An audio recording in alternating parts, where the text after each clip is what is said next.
मेहनत, मेहनत और मेहनत, बस यही एक तरीका है जिससे आप कोई भी काम सक्सेसफुली कर सकते हैं। ये तो आपने बहुत मर्तबा सुना होगा। बचपन से हम यही सुनते हैं कि हार्ड वर्क, हार्ड वर्क, बस हार्ड वर्क करें और आपको जो चाहते हैं वो मिल जाएगा। हमारे कंटेम्प्रेरी पीरियड में ख़यालात कुछ चेंज हो गए।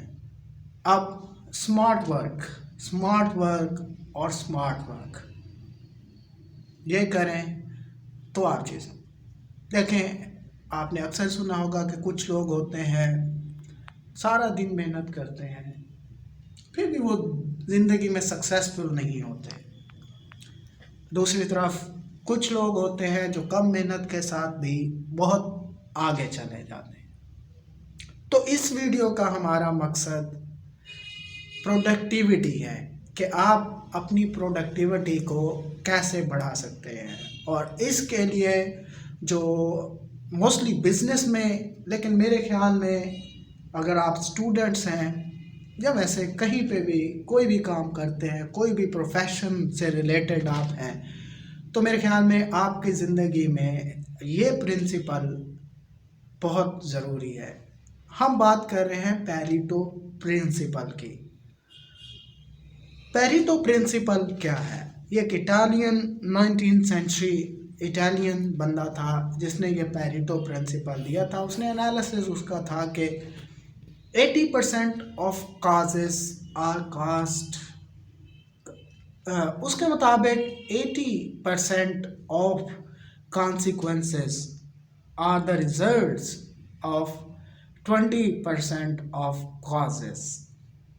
इस प्रिंसिपल को 80/20 प्रिंसिपल भी कहा जाता है या the principle of vital few भी कहा जाता है। और भी नेम है जो डिफरेंट कैटेगरी में इसको समझा जाता है, लेकिन हम बात करेंगे कि इसका प्रैक्टिकल इम्प्लीकेशन क्या है। देखिए, आप कोई भी काम कर रहे हैं, इसकी प्रैक्टिकल इम्प्लीकेशन ये है कि अगर आप उस काम के ऊपर 20%, उसके कुछ फ्यू वाइटल एलिमेंट्स होते हैं जिनके जो कि 100% नहीं होते, वो 20% अगर प्रिंसिपल्स को या लॉज को आप फॉलो कर रहे हैं तो जो आपकी आउटकम है उसमें उसका 80% जो होता है रोल, वो 20% चीज़ों से होता है। मिसाल के तौर पर आप एक किताब पढ़ रहे हैं तो इसकी किताब में कोई 100 में से 20 ऐसे कंसेप्ट होंगे जो कि यूज़फुल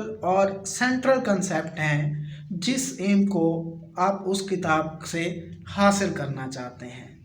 ज़रूरी नहीं है कि आप 100 के 100 पॉइंट्स जो है अपने अंदर ले आए। तो ये है पेरेटो प्रिंसिपल। अब सवाल होता है कि इसका इम्प्लीकेशन कहाँ पे होता है।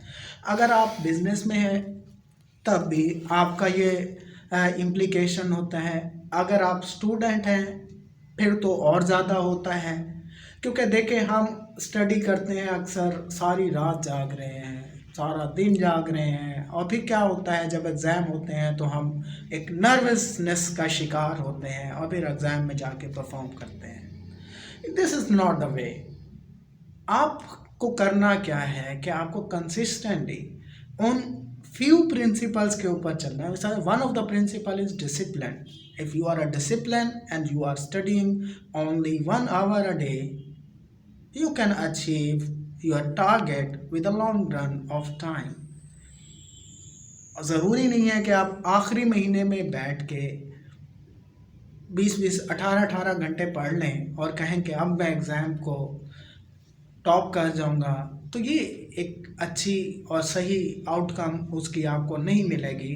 अगर आप पेरेटो प्रिंसिपल्स को फॉलो करते हैं तो इसकी जो आउटकम है वो बहुत ज़्यादा है और बहुत अच्छी है। अब फर्दर भी पेरेटो प्रिंसिपल के ऊपर यूट्यूब पे और दूसरे अच्छे रिसोर्सेज से इसको खुद से भी सर्च करें। मैंने जो नोट किया है या जो मैंने ऑब्ज़र्व किया है वो वाकई पेरेटो प्रिंसिपल्स में कुछ तो ऐसी बात है जो कि आपके अंदर भी बहुत पॉजिटिव आउटकम ला सकती है। I hope this video will be informative for you. please subscribe our channel, because this is the only way to support our channel. And I will see you in the next video.